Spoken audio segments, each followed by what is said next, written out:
Vous y Mais, songez encore? ah oui, je peux, mais aujourd'hui, on me regarde encore de haut en disant, mais ça va pas, monsieur, on va pas vous confier un enfant, vous êtes homosexuel.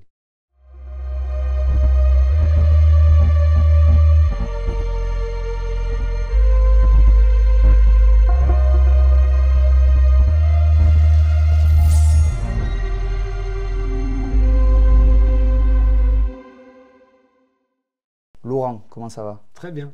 Vous allez bien? Oui, Plaisir de vous recevoir aujourd'hui. merci à vous. D'ailleurs, les amis, n'hésitez pas à vous abonner. Aujourd'hui, on a Laurent. Chaque mois, on a un nouvel invité. Et je précise, Laurent Kérizoré et non Thomas Marcy. Non, Parce qu'il y en a beaucoup qui vous appellent Thomas dans la rue, je suppose. de moins en moins, mais c'est vrai que les premières années, surtout que la rue est compliquée, peut être compliquée quand on passe tous les soirs à la télé, donc on est souvent arrêté. Donc les gens m'appelaient Thomas. Au début, ça me vexait un petit peu. Et puis très très vite, je me suis dit, c'est pas bien grave, Laurent. Donc je me permets toujours de leur dire, moi c'est Laurent. Et quand on m'arrête dans la rue, la seule chose que je demande, c'est bonjour. Et si on me dit pas bonjour, vous n'avez aucune réponse. Aujourd'hui, on va vous aborder en commençant par l'enfance. Mhm. Vous êtes né sous X. Oui. Comment elle s'est faite, votre enfance? Elle a été assez jolie. Alors la petite enfance, pas terrible, mais je préfère parler de l'enfance où j'ai enfin eu un prénom et un nom de famille. Donc quand j'ai été adopté, j'ai été très attendu par ma maman. Donc du coup, moi j'ai eu une enfance plutôt même très heureuse, avec des grands-parents aimants, qui m'ont toujours considéré comme leur petit-fils. Alors certes, je me suis très vite rendu compte que je n'étais peut-être pas tout à fait comme eux, parce que j'ai un caractère un peu plus volubile que les Bretons, un peu taciturnes. Moi j'étais un peu plus foufou, mais je peux dire que j'ai eu, grâce à mes grands-parents et à mes parents, une enfance heureuse. Vous avez dit que votre maman, elle vous a attendu très longtemps. Oui, maman a une expression que je trouve extraordinaire. Maman, souvent dans les années 70, les gens étaient un peu plus durs avec les adoptés ou les adoptants. Et maman, pour se défendre, avait une phrase très très poétique qui disait, vous l'avez attendu 9 mois dans votre ventre, moi je l'ai attendu 2 ans dans mon cœur. C'est beau. Oui, oui, mais maman, elle dit que des choses bien. Vous l'aimez, votre maman. À chaque interview, vous avez le grand sourire quand vous abordez ce sujet. Ma mère, c'est... Alors, j'aime pas le tout pour moi parce que c'est une phrase un peu générique, mais disons que elle a toujours été là pour moi et je serai toujours là pour elle et qu'on se comprend très vite. Il n'y a pas besoin de s'expliquer ou de se justifier. En un regard, on se comprend et je pense que c'est une des rares qui me connaît jusqu'au bout des ongles. Encore aujourd'hui, vous l'avez tous les jours au téléphone. Tous les jours, tous les matins et tous les soirs. Et quand ça n'arrive pas, c'est inquiétant. Et comment vous expliquez cette proximité autant avec votre mère? On a créé quelque chose tous les deux. Alors après, c'était peut-être aussi dans l'atmosphère très masculine dans laquelle j'ai grandi. Moi, je l'avoue, j'ai cette part de féminité. J'étais plus proche des grands-mères et de ma maman ou des femmes de la famille que des papas qui étaient un peu quand même très machos. Et ma mère m'a protégé de tout ça. Par contre, vous avez un peu plus de distance. Vous aviez un peu plus de distance avec votre père. Oui, c'est une grande distance. Ah. Mon père était un artiste, j'allais dire, sans dire de méchanceté, un peu frustré. C'est-à-dire qu'il n'a jamais eu le courage d'aller jusqu'au bout de son art. C'était un architecte hors pair, un peintre hors pair, un musicien hors pair, mais il n'allait jamais jusqu'au bout, à la limite pour ramener de l'argent, hein, pour vraiment en faire son travail. Et en fait, moi, quand j'ai toujours voulu faire ça, ça vient pas spécialement de mon père, même s'il m'a appris l'art, s'il m'a appris la musique. Mes amis vous le diront, quand vous entendez ma playlist, ça va du jazz au classique, à Madonna. Enfin, ça peut être choquant quand on est dans ma voiture. Il y a du Jul quand même ou pas? Vous venez de Marseille? Non. Non, pas de Non. Jul. Alors, Tim Rousseau a essayé de m'initier à Jul. C'est pas mon truc. Et pour revenir sur la relation avec votre père, vous disiez qu'il était très froid avec vous, un peu de distance. Bah, et on peut pas dire qu'il n'a pas vraiment été très tactile, hein, le père Kéru, comme je dirais. Il vous a déjà dit je t'aime? Non. Ou alors il fallait que je lui soutire les verres du nez. Mais c'était compliqué. Mais après, je lui en voulais pas. Alors, il y a des moments où je lui en voulais, mais je pouvais pas lui en vouloir parce qu'il n'a pas été éduqué comme ça. Et c'était la différence avec ma famille. C'était des taciturnes, on se disait jamais les choses. Genre, quand mon père était heureux, il fallait le déceler dans l'œil, quoi. Et moi, je disais tout. Et je dis, je suis encore comme ça, je dis tout ce qui me passe, pas ce qui me passe par la tête, je suis pas taré non plus, mais je dis ce que je pense au moment où je le pense. Je suis pas quelqu'un qui va cacher les choses. Votre mère n'a pas cessé de nous le dire au téléphone qu'elle était fière de vous. Par contre, votre père, vous dites dans une interview qu'il le disait, mais quand vous n'étiez pas là. Ah oui, il a toujours été fier de moi, mais jamais devant moi. Pourquoi? Alors que Pudeur. bah alors ça, oui, alors la pudeur maladive. Pudeur maladive. Pourtant, vous êtes l'opposé. En tout cas, vous avez l'air d'être... Mais c'est ça qui a fait notre confrontation. Mon père et moi, on ne pouvait pas rester plus de 24 heures ensemble. Ah, Ok. ça finissait en pugilat. Puis j'aimais bien le provoquer dans ses retranchements. Et lui était souvent injuste. Et quand on est injuste, moi, ça passe pas. Mais oui, il était toujours très fier de moi, mais pas quand j'étais là. Alors que la seule chose que j'attendais, qu'il le dise. c'était cette phrase. Il a décidé de ne pas la dire. Tant pis pour lui. Mais pas tant pis pour moi. Ça vous marque, ça, encore aujourd'hui? C'est dommage. Après, il n'a pas été qu'horrible. Il a été un très bon papa. Il m'a appris beaucoup de choses. Il a pu être des fois extraordinaire, comme 10 minutes après, pas extraordinaire du tout. Mais comme je vous ai dit, je garde le meilleur. Mais après, il a été un bon papa plein de fois. Et comme je lui ai dit, d'ailleurs, mais je lui en voulais pas, parce que c'est pas inné, quoi. Enfin, il n'y a pas de fascicules qui disent introduction, développement, conclusion, donc comment être un bon papa, quoi. Il a fait ce qu'il a pu, et peut-être que c'était l'éducation, la société, l'époque dans laquelle il a vécu, j'en sais rien. J'ai pas la réponse. J'aurais bien aimé qu'il me la donne. Il est décédé il y a quelques années. Oui. Mais vous lui avez fait un joli clin d'œil, si je ne dis pas de bêtises, quand vous étiez plus jeune, enfant même. Il est architecte, vous aviez imaginé une maison ensemble, et aujourd'hui, vous l'avez reproduit, cette maison. Plus ou moins, oui.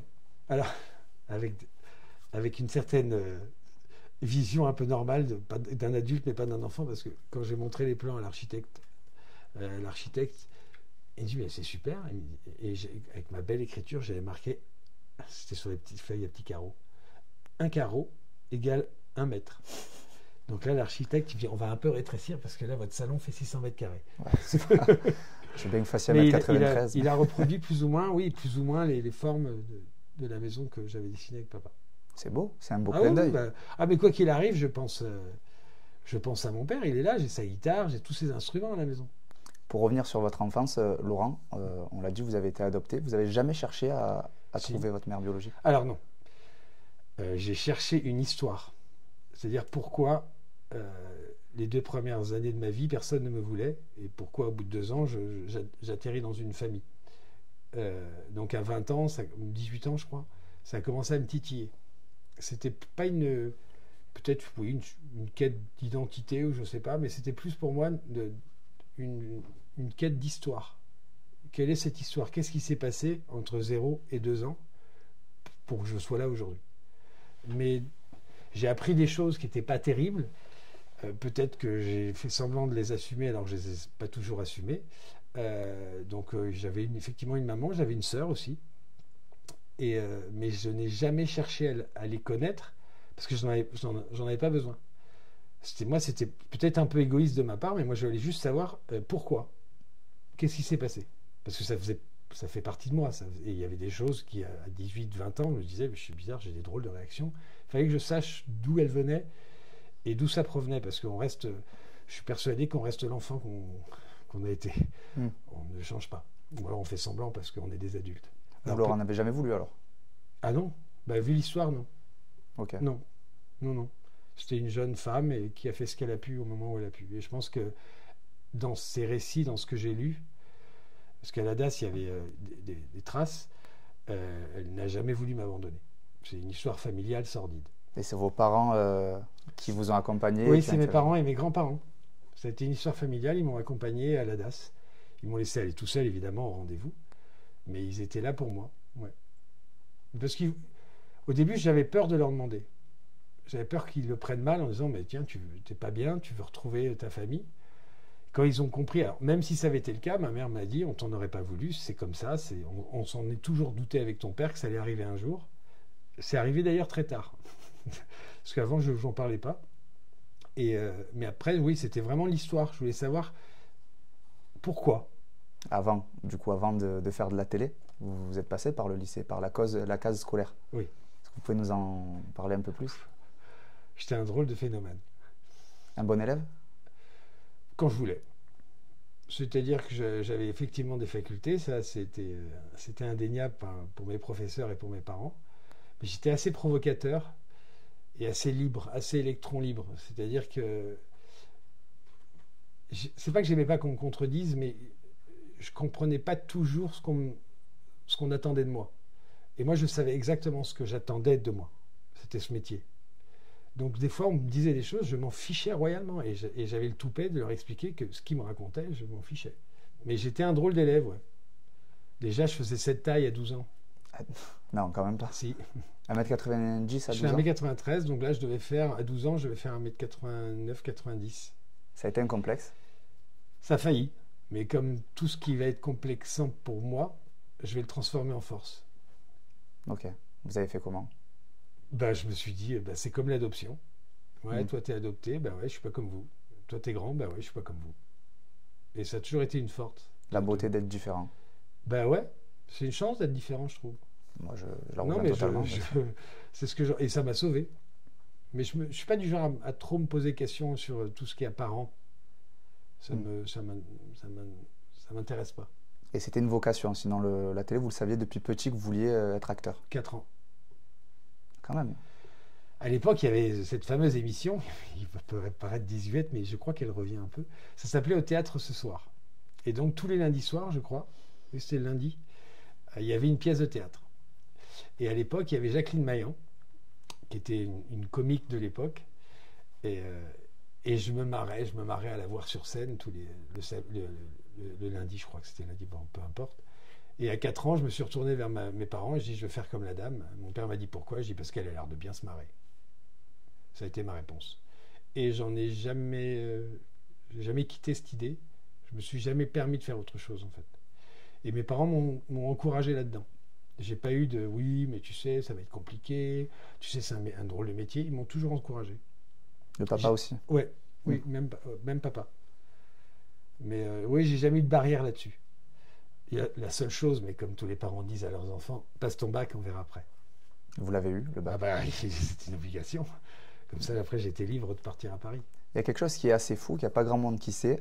Quand vous avez eu le bac et que vous avez commencé à jouer des rôles un peu par-ci par-là, vous avez aussi joué dans la série H. Ah oui. Il n'y a pas grand monde qui le sait, je l'ai appris. Ah oui, c'est vrai, oui. Oui, je me rappelle de ça. C'était comment? C'était rigolo, je me rappelle, j'ai un très bon souvenir avec Jamel Debbouze, qui en backstage avait besoin de répéter ses textes, et je me rappelle, je lui avais dit, je l'avais trouvé mais ultra simple, ultra sympa. J'avais passé 3-4 jours avec eux, parce qu'il y avait des répétitions, et après c'était tourné en direct. Un peu comme Friends et toutes ces émissions américaines, ces talk-shows. Non, pas talk-show, c'est feuilleton, voilà. Et sitcom. Et je l'avais trouvé... je l'avais trouvé super cool. Et puis, il était au début de sa gloire. Et je le trouvais très avenant, très bien, quoi. Enfin, j'aime bien les gens bien, moi. Il y a quelque chose aussi, quand vous arrivez la vingtaine, vous faites votre coming out à vos parents. Oui. Ça s'est passé comment? Très rapide. Un petit peu trop brusque pour eux. J'ai dit, tiens, maman, il y a quelque chose qui a changé chez moi. Elle m'a dit quoi? Je ne sais plus ce qu'elle m'avait dit. T'as arrêté ci, t'as arrêté ça. Je fais non. J'ai couché avec un garçon. Donc là, je crois qu'elle a lâché son plateau. Il y a eu 1 heure de silence où elle est restée à regarder sa baie vitrée, je crois. Il y a eu une latence. Et elle m'a dit, tu le dis pas à ton père. Ah. Oui. Mais le soir même, elle l'a dit à mon père. Elle voulait quand même, elle, préparer le terrain, peut-être? Je sais pas. Mais je pense que mon père a dû voir qu'il y avait quelque chose qui n'allait pas. Après, mon père a été... pour la plupart des gens, on pensait qu'il a été injuste. Moi, je pense qu'il a été très juste. Mon père, le soir même, m'a dit, écoute, tu prends tes affaires, tu t'en vas, ta mère t'accompagne à la gare. Donc mon père m'a plus ou moins foutu dehors, mais avec un argument qui fait toute la différence. Il m'a dit, je risque de te dire des choses que je ne pense pas parce que je ne sais pas. C'était nouveau pour lui. Oui, donc il nous a protégés. Au lieu de me balancer des horreurs comme les pères peuvent faire souvent avec leur fils, et il a préféré s'épargner et m'épargner. Donc il m'a foutu dehors. Alors il ne m'a pas foutu dehors en foutant des sacs par terre, ça a été assez froid, mais assez classe quand même. Donc pendant 1 an, Mon père ne m'a absolument pas parlé, mais je pense aussi qu'il fallait que ça mûrisse, parce que famille très macho quand même. Ok. Donc, parce que tout ce qu'ils prenaient pour peut-être une certaine homosexualité à l'époque, pour eux, c'était mon originalité. Donc, eux, ils ont eu aucun... personne à la famille s'est dit, ah, peut-être que personne. Ça a été... La maman ne l'avait pas pressenti. Voilà, en tout cas, elle me l'a pas avoué. Parce qu'elle m'a dit qu'elle le sentait un peu. Oh là là. Le papa était dans le déni, la maman... Mon père dans le déni, oui. Maman, peut-être que oui, on n'en a jamais vraiment parlé de ça, parce qu'après, après c'était accepté, donc il n'y avait pas besoin de revenir sur des choses qui étaient assumées et qui étaient digérées. Mais non, après mon père, quand je suis venu avec mon premier amour, je me rappellerai, je suis arrivé sur le parking et mon père m'a à peine dit bonjour, il a dit bonjour à mon compagnon de l'époque, il l'a pris dans ses bras et dit, je suis content d'accueillir un deuxième fils. Et comment c'est quoi la transition entre votre père qui vous met à la rue et qui vous parle pas pendant un an et le fait qu'il serre votre compagnon dans les bras? Il fallait qu'il réfléchisse. C'est vous qui êtes revenu? Oui, parce que j'étais en tournage en Polynésie et j'ai failli y rester. Ok. Donc je l'ai appelé et je lui ai dit, écoute papa, je pense que tu t'en serais parmi si j'étais plus de ce monde et qu'on ne se parlait pas, donc je pense qu'il faut maintenant qu'on arrête nos bêtises. Et il dit, mais j'ai pas besoin d'en parler. Je dis, ça tombe bien, moi non plus. Je te demande juste d'accepter les choses telles qu'elles sont. Et c'est ce qui s'est passé. Vous l'avez compris ça sur le moment quand il vous met dehors, vous lui en avez pas voulu? Non. Mais je trouve, des fois, j'ai vu des émissions il y a quelques années, parce que maintenant c'est un peu rentré dans les mœurs, mais je voyais des gens qui parlaient, oui, mon père m'a dit ci, mon père m'a dit ça. Je suis désolé de dire ça, mais je suis un peu dur, mais qui allait pleurer à la télé. Aucun parent n'élève son enfant pour qu'il soit homosexuel, il faut juste le savoir. Et qu'après, il faut leur pardonner aussi, c'est pas rien pour eux. Surtout qu'à l'époque, les mentalités n'étaient pas pareilles. C'est ça, et puis c'est pas rien pour eux. Faut aussi accepter qu'ils digèrent, de leur expliquer pourquoi, enfin pas pourquoi, parce qu'on ne sait pas, mais de leur expliquer que c'est pas ce qu'ils ont vu dans certains films des années 80. Mais je trouve ça fort. C'est pas la cage aux folles, voilà. Mais même si j'adore ce film, il y a plein de gens qui ont cru que les choses étaient comme ça. Mais je trouve ça fort que vous teniez ce genre de discours, parce que vous vous êtes toujours battu contre l'homophobie, contre l'homophobie, mais les parents, quand ils réagissent comme ça, alors il y a certains cas où on est vraiment dans l'homophobie, où ça va loin, c'est terrible. J'ai vu des cas, j'ai rencontré des cas où moi je porterais plainte contre les parents. C'est non-assistance à personne en danger.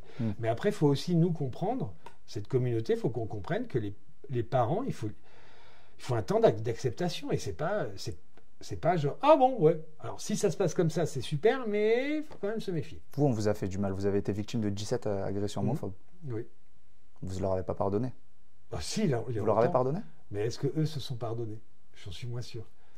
Moi, je me suis pardonné, c'est eux les cons, c'est pas moi. Hein. Et souvent, on m'a dit, Laurent, mais t'as pas besoin d'aller voir un psy. Mais je dis, mais c'est eux qui doivent aller voir un psy. Moi, j'ai un instinct de survie ultra développé dû à mon enfance, ma toute petite enfance. J'ai un instinct de survie, voilà, c'est comme ça. C'est-à-dire que je vais pleurer 3 jours parce qu'on m'a tapé dessus, et le 3e jour, allez, c'est bon, on passe à autre chose. Mais là, vous avez été agressé pour qui vous êtes. C'est ce qui est dur aussi. Pas pour ce que vous avez fait. Non, ils m'ont agressé pour ce que je suis, ce que je représente à leurs yeux. Mais c'est du vent, parce que déjà, ils ne me connaissent pas, et ce sont des gens qui jugent. Donc ça fait partie des homophobes, des racistes, la liste est très longue. Pour peu qu'ils soient racistes et homophobes, ça va souvent ensemble. Mais après ça, ils y comprennent rien, tant pis pour eux, moi je passe mon chemin. Votre mère, elle a été témoin d'une de ces scènes, apparemment. Vous étiez au téléphone. Oui. Et elle est directement descendue en avion vous rejoindre pour passer ce moment un peu douloureux avec vous. Ouais, mais parce que c'est... Après, c'est douloureux. Moi, ces agressions, elles ont été douloureuses sur le moment. Que je me rappelle, même quand je finissais à l'hôpital, les infirmiers ou les médecins me disaient, mais vous marrez déjà, quoi. Mais je dis, oui, ça y est, j'ai eu peur sur le coup. Maintenant, je suis en sécurité, vous êtes là, vous allez me soigner. Moi, tout va bien. Je vais rentrer chez moi dans quelques jours, je vais être avec mes amis proches, je vais retrouver mon chien. Enfin, pour moi, tout allait bien. Les cons, c'était ceux qui continuaient dans la rue à frapper des mecs comme moi ou à dire, ah, t'as vu, j'ai réussi, parce que je l'ai entendu après. Hein. Tiens, j'ai pété la gueule au PD le plus bel de la vie. Si t'es fier de ça, tant mieux pour toi, mais je ne sais pas comment ils vont finir leur vie, ces gens-là. Vous avez un conseil pour nous d'autant relativiser, parce qu'on n'est pas tous comme ça? Ben, c'est mon instinct de survie, c'est inné.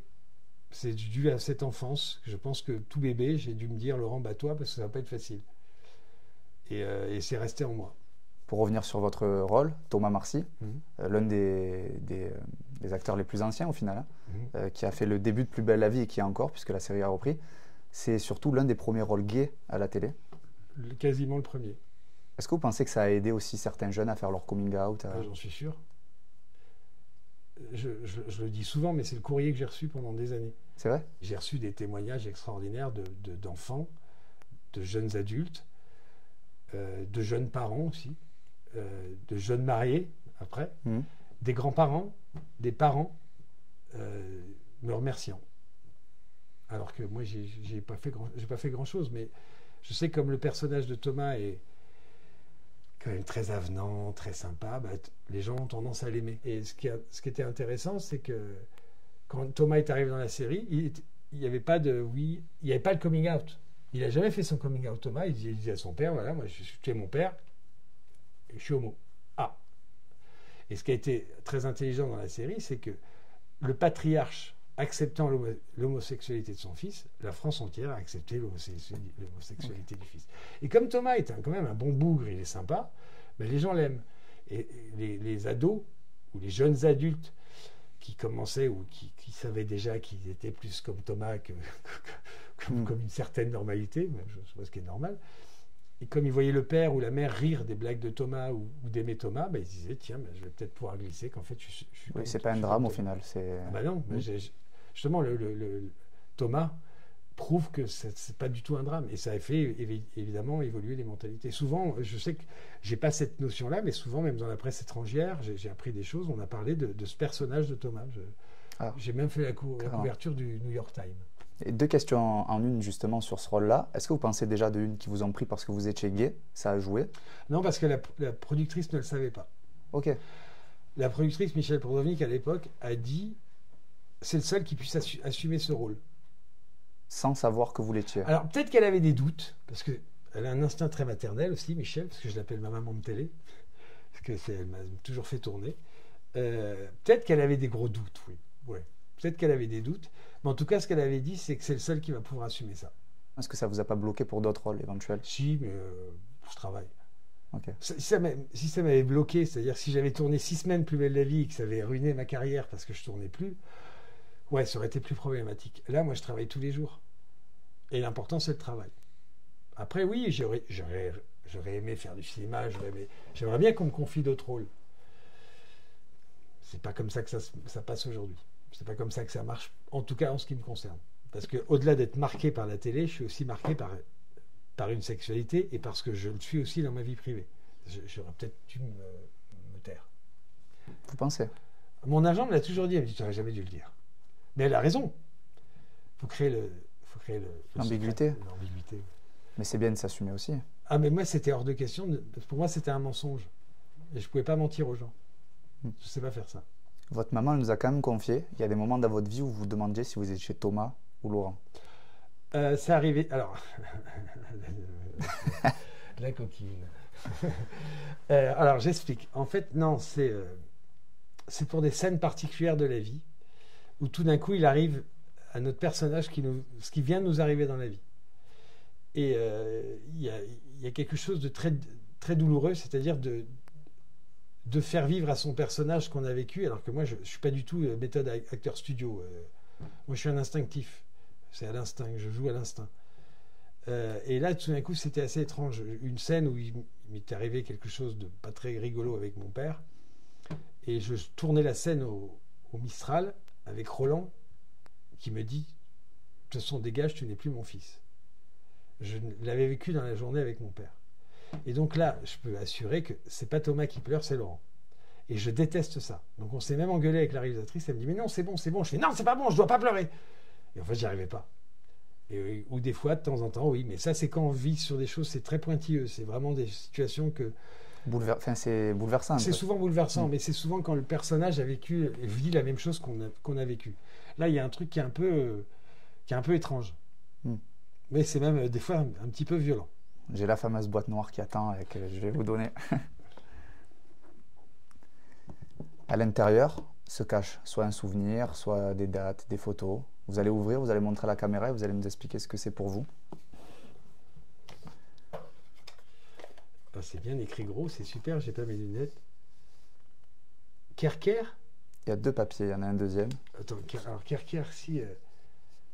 c'est quelqu'un qui m'appelait comme ça, c'est Marwan. C'est pas très gentil ça. Ça fait partie de votre vie. Ouais, mais... Si vous voulez, on n'en parle pas. Non, c'est que ça monte tout le temps. Et puis fiston, bah, c'est pareil. C'est Michel et Marwan. Vous êtes vaches. Hein. Oui, Marwan. Marwan m'appelait Kerker. Parce que c'était en relation, parce que mes chiens, je les appelais les kékénés. Ne me demandez pas pourquoi, c'est une très très longue histoire qui n'intéressera personne. Marwan adorait dire je vais chez Kerker avec les kékénés. Voilà, il m'appelait Kerker et Marwan, oui, c'était quelqu'un de solaire, en même temps lunaire. Et c'était quelqu'un de très important qui, oui, quelqu'un qui, hélas, en a décidé autrement. Je ne jugerai pas sa décision. À part qu'il manque à ma vie, il manque certainement à la vie de beaucoup de gens. Je pense à ses parents. Je pense souvent à eux d'ailleurs. Mais voilà, c'est comme ça. C'est triste pour nous. Après, c'est sa décision. C'était un acteur qui a tourné dans beaucoup d'épisodes avec vous, qui vous a accompagné et qui a décidé... Alors, on ne tournait pas spécialement ensemble, mais on se voyait beaucoup en dehors parce qu'on était dans le même hôtel tous les deux. Et on a refait le monde des nuits entières. Et j'aimais bien ça avec lui. C'est qu'on pouvait partir vraiment... parce qu'on était un peu utopistes tous les deux. On croyait au Père Noël. Enfin, moi, j'y crois encore. Après, l'autre, c'est Fiston. Fiston, c'est pareil. C'est Michel qui m'appelait. Je l'appelais Papa Corde. Et mon père m'a jamais appelé Fiston. Et on était très proches avec Michel. Il se foutait souvent de moi. Et je me foutais souvent de lui. On était très, très différents. Mais on avait ce respect, respect du travail et respect l'un de l'autre. Pareil. Un des rares qui pouvait... Parce que, vous savez, quand on tourne beaucoup et on est fatigué, s'il se passe des fois des anicroches, on peut, comme lui aussi, on peut des fois râler un peu. Et il arrivait à me calmer. Alors moi, je suis assez soupolé, hein, ça monte et ça descend tout de suite. Lui, un peu moins. Et du coup, lui, avec des mots tendres, il arrivait à me calmer. Et moi, c'était avec le rire. C'est-à-dire, je me foutais de lui et ça arrivait à le calmer. Mais après, on a tourné des milliers de séquences ensemble avec Michel. Oui, parce que c'était votre père dans la série. C'était mon père dans la série et on se connaissait par cœur. Après, Plus belle la vie, c'est... Souvent, on dit on est une famille. J'ai tendance à dire, et je le pense, c'est qu'on est une famille au moment où on tourne. Et on est très solidaires. Quand on tourne, quand on travaille ensemble, on est une famille. Après, je pense qu'on a tous nos vies. Après, il y a des affinités qui se sont faites en dehors. Moi, j'ai plein de camarades qui se voient entre le soir, qui sont devenus très copains, qui partent en vacances ensemble. Moi, j'ai ça avec que quelques-uns. J'avais ça avec avec Marwan, avec Michel. Voilà, la famille de Michel, on se voit encore, quoi. Enfin, ils font partie de ma famille aussi. Mais comment vous avez accueilli la nouvelle? Parce qu'il est décédé, si je ne dis pas de bêtises, on l'a retrouvé chez lui. Michel? Michel. Oui. Alors, c'est compliqué parce que je devais aller le chercher le week-end d'après pour faire une surprise à Laetitia pour l'anniversaire de sa fille. Ok. Et à sa voix, je n'ai rien entendu. Alors que quelques semaines avant, c'était pas ça, mais voilà. Et j'ai rien compris, mais en même temps, justement, je sais peut-être par amour, il m'a donné le change. Et voilà. Puis c'est après, moi, je peux pas parler de leur décision parce que c'est aux deux, c'est leur décision. Je peux rien dire. À part qu'il me manque et que voilà. Mais je respecte, je ne crierai pas, je ne râlerai pas. Je leur dirai juste si j'avais encore quelque chose à leur dire, c'est merci d'avoir croisé mon chemin. Est-ce que vous êtes fier de vous? Parce qu'à côté de l'acting, vous avez chanté, vous avez écrit une biographie, vous avez... Oui, je suis fier de moi. Après, je me le dis pas tous les jours. Mais ouais, je suis fier de moi. Je suis fier de plein de choses. Tout à l'heure, vous parliez des agressions. Ça aussi, je suis fier de jamais être tombé. D'être toujours debout. Il y a de plein de choses, mais je suis sans... D'ailleurs, la fierté n'a rien à voir avec la prétention, mais Ouais, tous les jours, je suis un peu fier de moi. D'une chose, d'un truc que j'ai dit, d'un truc que je n'ai pas dit. C'est surtout ça. Quand j'ai réussi à me taire, je suis très fier de moi. Mais oui, il faut être fier de soi tous les jours. Autrement, on tombe vite dans une lassitude et une habitude. Il faut toujours...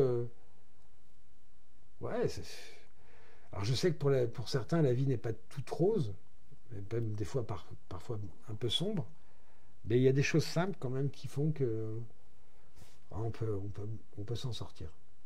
Laurent, vous avez l'air heureux, épanoui aujourd'hui. Vous avez une belle maison, un beau travail. Je suis plutôt bien, oui. Vous avez un seul regret? J'ai pas d'enfant. Alors, c'est pas un regret, puis maintenant c'est trop tard, je suis une vieille chose. Non, oui, je pense que j'avais... Alors, ça s'est pas fait, mais je pense que ma mère peut-être vous l'a dit. Je crois que j'avais l'instinct paternel. Ou maternel, j'en sais rien. Oui, ça, j'aurais adoré avoir des enfants. Est-ce que c'est pas un peu paradoxal de se battre toute sa vie? Vous êtes battu d'ailleurs pour la loi Taubira en 2013, pour accepter l'adoption. L'adoption, j'allais dire une bêtise. L'adoptation, j'allais dire n'importe quoi. L'adaptation, on peut tout dire. Vous êtes battu du coup pour cette loi, pour accepter l'adoption, et vous n'en avez pas adopté. C'est pas... Ça a été un joli concours de circonstances ou un mauvais, j'en sais rien. Quand j'ai commencé les démarches d'adoption, j'ai ma grand-tante qui avait besoin de moi, Suzy, et je l'ai pris à la maison. Donc elle est venue vivre les dernières années de sa vie chez moi, dans la joie et la bonne humeur. Et à ce moment-là, c'était compliqué de pallier les deux, et surtout en étant seul. J'ai pas de compagnon, et donc voilà, l'adoption plus m'occuper de ma grand-tante, ça pouvait être un peu lourd. Et j'ai préféré l'accompagner jusqu'au bout de sa vie. Et après, ça a été trop tard? Et après, la vie va tellement vite. Il n'est jamais trop tard? Non, mais à Noël, j'irai en chourer dans les rayons enfants. Souvent, on les lâche dans les rayons enfants à la veille de Noël, pendant que les parents vont chercher leur foie gras. C'est horrible. Il faudra surveiller. Non, mais je rigole. Lâchez pas vos enfants. Non, j'aimerais que les lois soient mieux faites pour faciliter l'adoption. Quand je vois aujourd'hui ce qui se passe, les infanticides, tout ce qui se passe dans la famille, et que certains enfants, moi à la limite, moi je m'en fous qu'ils portent mon nom, mais j'aimerais bien peut-être accueillir un enfant, même si c'est pas un bébé, lui offrir une éducation, l'école, un toit, à manger et un avenir. Ouais, j'aimerais. Vous y songez encore? Ah oui, je peux, mais aujourd'hui on me regarde encore de haut en disant mais ça va pas, monsieur, on va pas vous confier un enfant, vous êtes homosexuel. Encore aujourd'hui. C'est même pire. Alors il y a eu une petite plage un peu sympa pendant le mariage pour tous, un peu après, et là on retombe dans le... Non, voilà. Là on est en train de régresser à vue d'œil, les enfants. Il faut faire très attention. Un dernier point, Laurent, avant de terminer cette interview.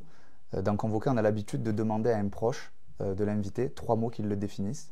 C'est votre maman qu'on a eu au téléphone. Est-ce que vous avez une idée de ces 3 mots qu'elle nous a donnés? Ce que maman aurait pu dire? Alors, patient, non, ça je sais qu'elle ne l'a pas dit. Je vous rassure.